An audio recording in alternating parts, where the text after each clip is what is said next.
So, ఈరోజు మనం గుండెకి సంబంధించి రొటీన్ టెస్ట్‌లు ఏవి చేసుకోవాలనే దాని గురించి మాట్లాడుకుందాం. రొటీన్ టెస్ట్స్ గుండె ఆరోగ్యానికి సంబంధించి మనం చేసుకోవాల్సినవి ఏంటంటే, fasting blood sugar, post prandial blood sugar అంటే తినక ముందు షుగర్ లెవెల్స్, 1½ to 2 అవర్స్ తిన్న తర్వాత బ్లడ్ షుగర్ లెవెల్స్ చెక్ చేసుకోవాలి. ఫాస్టింగ్‌లో లిపిడ్ ప్రొఫైల్ అంటాం. అంటే కొలెస్ట్రాల్ పరీక్షలు చేయించుకోవాల్సి వస్తుంది. మరియు బీపీ మెజర్‌మెంట్, మన బ్లడ్ ప్రెషర్ అనేది ఎంత ఉంది అనేది చెక్ చేసుకోవాల్సి వస్తుంది.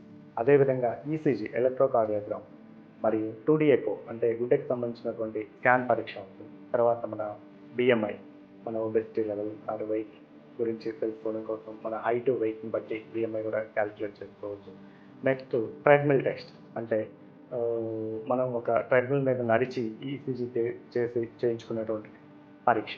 సో ఇవన్నీ కూడా మనకు బేసిక్‌గా మన హార్ట్ యొక్క పనితీరుని తెలుసుకోవడం కోసం చేయించుకోవాల్సినటువంటి పరీక్షలు.